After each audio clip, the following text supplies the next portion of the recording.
Bonjour à toutes et à tous, je suis ravi de vous retrouver sur ma chaîne de bricolage pour un nouvel épisode de mécanique automobile. Aujourd'hui, je vais remplacer les disques de frein sur ma Renault Velsatis. Mais d'abord, il faut que j'enlève cette belle housse que je me suis fait le week-end dernier avec des tissus de récupération. Allez, c'est parti!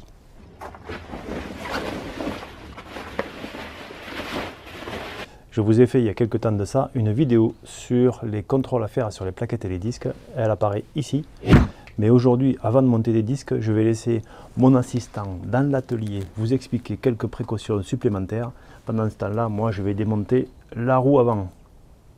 Avant le montage, j'ai passé les disques avec du brake cleaner, un nettoyant pour frein. Et il fallait parce qu'en fait, quelqu'un les a attrapés avec les mains pleines de graisse.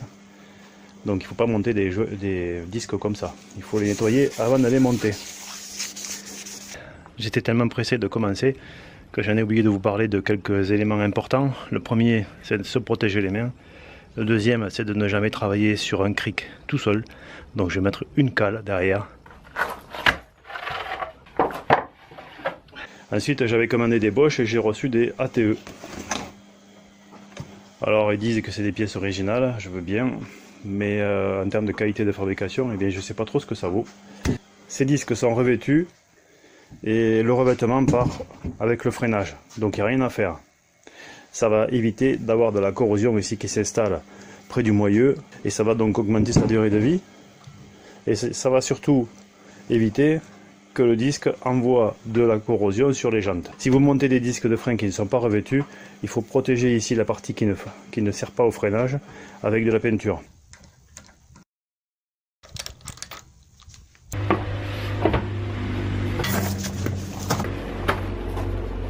Alors là, c'était le plus simple d'enlever la roue. Maintenant, il faut enlever l'étrier. Et pour enlever l'étrier, il va falloir aller derrière. Allez, c'est parti. Une boîte comme ça, c'est quasiment obligatoire pour ce genre d'exercice. Parce qu'il va falloir différentes longueurs de rallonge, voire peut-être un petit cardan pour aller chercher la vis ou l'écrou qui est derrière.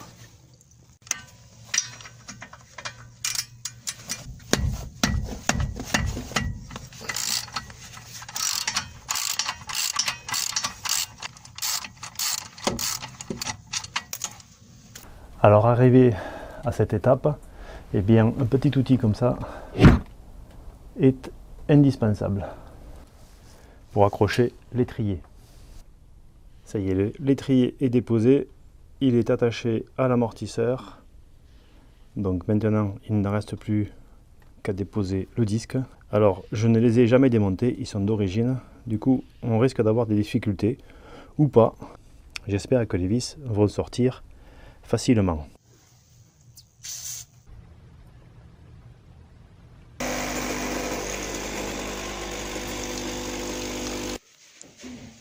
Mais on n'est pas là pour boire le café, on est là pour démonter les disques. Et même si je ne suis pas très bien équipé en clé torque, j'espère que je vais arriver à les démonter et que le dégrippant aura joué son rôle.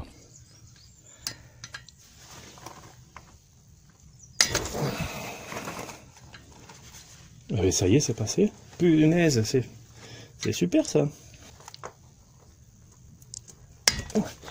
Magique.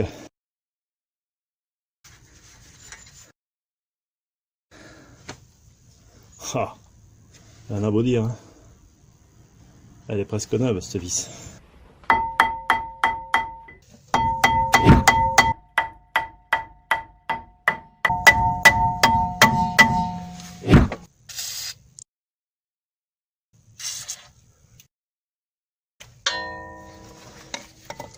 Alors là, je mets une protection. Et j'attends. Voilà, et c'est venu. Je ne pensais pas que le disque sorte aussi vite, et donc ça s'est fait hors caméra. Mais c'est le dégrippant qui, en passant derrière le disque, m'a bien décollé, parce qu'on voit ici que c'était quand même très oxydé. Donc cette oxydation, en fait, elle finit par souder le disque sur l'essieu. Donc là, les vis sont bien sorties, le disque est bien sorti. Merci au dégrippant. Ces disques de frein ont tenu 260 000 km, donc je pense que je ne suis pas prêt à les rechanger. Par contre, je risque d'avoir à changer, par exemple, le soufflet de cardan ou d'autres pièces de l'essieu ou derrière le moyeu. Donc je vais faire attention à ce que ce disque soit de nouveau démontable et je vais peut-être laisser le dégrippant qu'il y avait sur la face, ça permettra d'éviter à l'oxydation de revenir trop vite. Certains mettent de l'huile, certains mettent de la graisse. Moi j'aime pas trop parce qu'on est sur des freins, donc les freins et la graisse ou l'huile, ça aime pas trop. Alors pour remonter un disque neuf, il y a quelques précautions à prendre. La première, c'est de vérifier qu'il n'y ait pas de sens de rotation pour les ailettes de refroidissement. C'est le cas sur certains véhicules, comme pour les pneus, pour les disques, il y a peut-être un sens de rotation. Ici c'est pas le cas, mais regardez-le sur le vôtre. Et ensuite, comme mon double vous l'a expliqué, eh bien ici on est revêtu. Donc l'avantage c'est que ça ne va pas se recorroder. L'inconvénient c'est qu'il faudra faire attention au premier freinage. On risque de ne pas avoir l'efficacité attendue.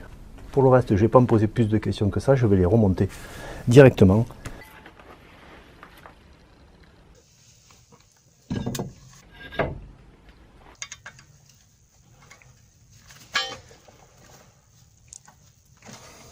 Pas de panique, ces vis ici tiennent le disque uniquement quand la roue est enlevée.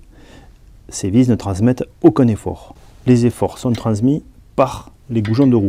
Donc c'est pas la peine de les serrer trop fort. En faisant les contrôles dont je vous parle, je m'aperçois que j'ai une plaquette qui s'use plus que l'autre. Ce qui veut dire que l'étrier ne fonctionne pas bien. Alors ces plaquettes sont encore bonnes, mais je vais quand même regarder ce problème. Donc je vais démonter une partie de l'étrier. Alors pour remonter cette partie de l'étrier, j'ai enlevé la partie supérieure de l'étrier. Et maintenant pour remonter le disque, eh bien, je vais pousser le piston. Et pour ça, eh bien, je me suis fait un petit outillage avec une vieille plaquette et une vis. Ça permet de pousser les plaquettes dans l'étrier et ça permet de libérer ainsi le piston. Bon, pour ce qui est du fait que ça s'use plus d'un côté que de l'autre, en fait, ces vis de fixation là que j'ai enlevées, hop, voilà, ces vis de fixation permettent à l'étrier de se déplacer ici. Cette partie glisse dans celle-là et glisse sur ces vis que j'ai démontées là. Donc ces vis, en fait, ce sont elles qui font que ça s'use plus ou moins d'un côté. Et c'est pour ça que je vais remettre de la graisse pour être sûr que ça fonctionne bien. Voilà, hop.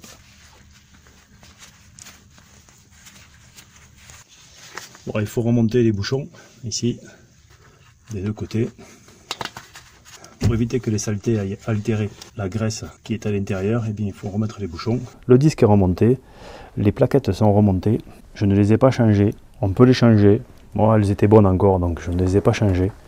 Il y a quand même encore pas mal il y a presque 1 cm de plaquettes, donc c'est largement suffisant. J'ai remis ici le tuyau de frein correctement dans son emplacement. J'ai enlevé le système d'accroche qui me permettait de soutenir l'étrier pour aller faire l'autre côté et puis surtout pour ne pas le laisser en place. Je vais passer un coup de dégraissant frein sur le disque parce qu'avec les gants, ça là, eh bien j'ai mis de la graisse dessus, donc je vais l'enlever. Et j'ai plus qu'à remonter la roue et faire l'autre côté. Et j'ai des disques tout neufs.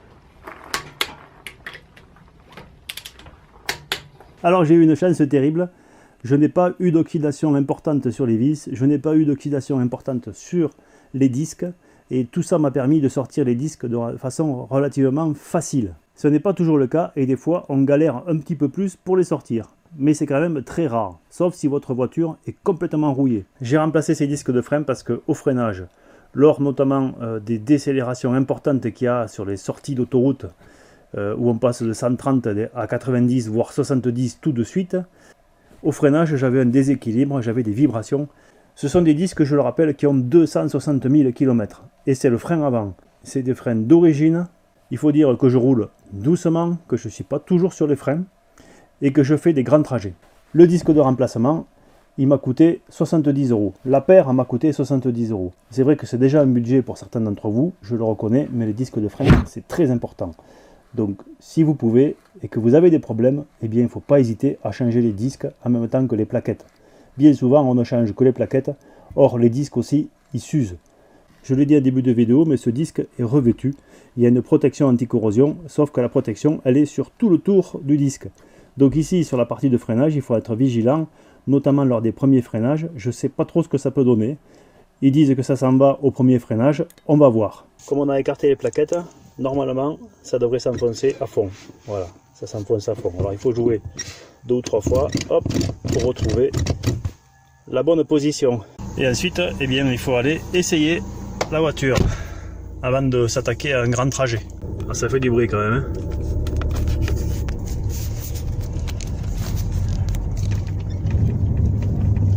Et ça freine pas fort. Hein. Donc il va falloir freiner plusieurs fois.